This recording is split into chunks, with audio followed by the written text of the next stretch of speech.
The nuclear reactor complex called Daiichi is located right here in the Japanese prefecture of Fukushima. It's about 60 miles from the city of Sendai, which is probably where the pictures of some of the most brutal devastation you have seen from Friday's earthquake and tsunami have come from. The plant is about 170 miles from Tokyo. Because of the radiation that has been released by the ongoing nuclear disaster at Daiichi, almost everyone who works at that plant has been evacuated. They're down to a skeleton crew of 50 very brave people who are taking great personal risks and who, frankly, the world is really counting on right now. An area of 20 kilometers, about 12 miles around Daiichi, has been evacuated. People have been ordered to leave. Anybody between 20 and 30 kilometers, which is 12 to 19 miles at the plant, is being advised to make their homes as airtight as possible and to stay indoors. Authorities as far away as the great population center that is Tokyo have reported radiation levels that they describe as being as high as 20 times above normal for the city. That, of course, sounds terrible, and it certainly is not good, but it does not necessarily mean that that is a level that's going to get anybody sick. With radiation, it's the amount of radiation you're exposed to, and it's how thoroughly you are exposed to it, and it's how long you are exposed to it.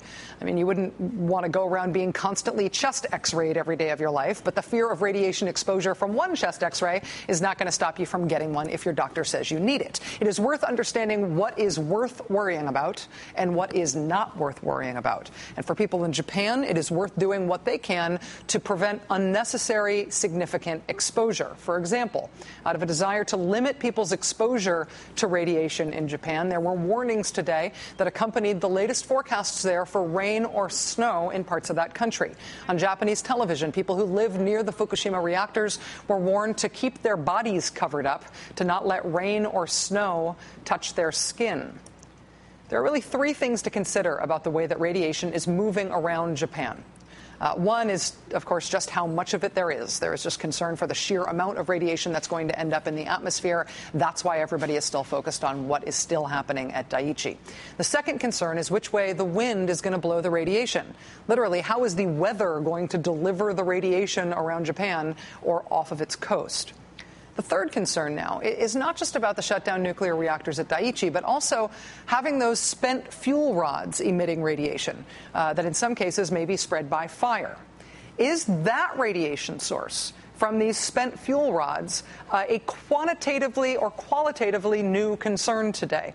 Is that potentially a worse radiation source in terms of human exposure than what we have already been worried about for the past few days? Joining us now is Arnold Gundersen. He's a former executive from the nuclear energy industry turned safety watchdog. He worked on cleanup after the 3 Mile Island disaster in the 1980s and on the class action lawsuit resulting from that disaster in the 1990s. Mr. Gundersen, thank you very much for joining us tonight. I appreciate your time.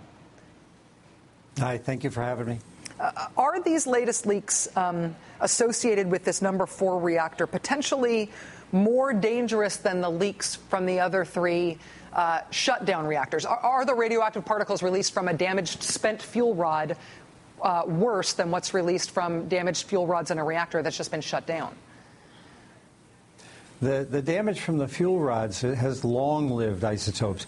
You know, that fuel's been sitting around for a long time, and the short-lived isotopes, like iodine, are no longer there. So what is there is cesium and strontium and plutonium and other long-lived isotopes. What's happening in close to that reactor is probably really powerful gamma rays. That's like an X-ray.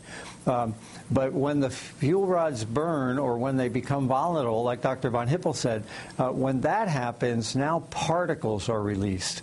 And so the particles are affecting the people off-site in the rain and falling on their clothing and things like that. In close, my guess is that the biggest problem is direct gamma rays, direct X-rays coming out of the fuel pool. Those would be the things that would be of most concern to the people who are on site at the nuclear facility, gamma radiation. That's correct. Okay. Let me just ask you to restate what you just said about radioactive particles. In terms of how radiation travels, where the weather takes it, what can you explain about the concerns here? Is it about breathing it in? Is it about the cloud traveling to other places and being brought down by the rain, for example? How does that work? Yeah, if you're downstream from a smoker directly, you're going to be right in and smell it a lot. But if you're 10 feet to either side, you may just smell it a little. And I think that's what's happening now. We're seeing wide variations in instrument readings. I don't think it's because the amount of radiation is pulsing. I think the same amount of radiation is coming out, but more likely the wind is pushing the plume to the left or pushing the plume to the right. It's very difficult to determine now, because remember, these things have exploded. Whatever radiation detectors were in these reactors are obliterated. So now experts are stuck chasing this radiation around the country. And, the aircraft carrier Reagan incidentally drove through a plume out 100 miles at sea. They didn't know that was there. And so the problem becomes, where did that plume go and where is it going next? It looks like one bumped into Tokyo for a few hours, but now has moved on.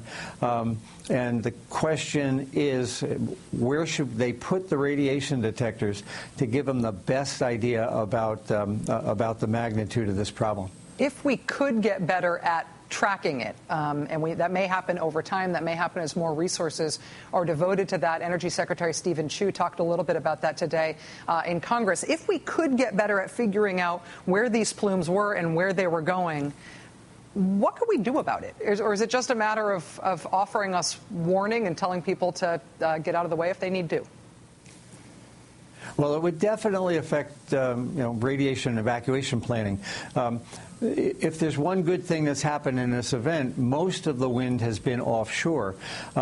So a combination of knowing where the plume is and knowing which way the wind is going to come from would tell you whether, perhaps the north side of the site should be evacuated or the south side. It would help dramatically in evacuation planning to know better what's coming out of the plant and where those plumes are going. In terms of your overall experience in the nuclear industry and your experience with the recovery from 3 Mile Island, the class action lawsuit thereafter, do you feel like the nuclear energy industry as a whole was prepared to deal with an incident of this magnitude? Or is this beyond the realm of anything that was ever imagined in worst-case scenarios for nuclear energy planning? No, it's not beyond the realm of what's ever been imagined. But, no, I don't think they're handling it as well as they could. There's a lot of similarities here to 3 Mile Island, underestimating the magnitude of the incident on the first day, for instance. That's a dead ringer for what happened at 3 Mile Island. Waiting for an evacuation for several days, that's a dead ringer for what happened at 3 Mile Island. The difference is that Governor Thornburg at 3 Mile Island did tell pregnant women and young children to evacuate. And I believe the Japanese should do that out beyond this 20-kilometer or 12-mile zone. I think the Japanese should extend that warning for pregnant women and for children out to at least the 30-kilometer zone. Being in your house with a developing fetus, for instance, is not a good idea, because your cells are growing very fast, and it's fast-growing cells that are more susceptible to radiation. So if I were the authorities there, I would suggest that pregnant women and young children leave further out than they have been. Former nuclear energy executive Arnold Gundersen, thank you very much for your time, sir.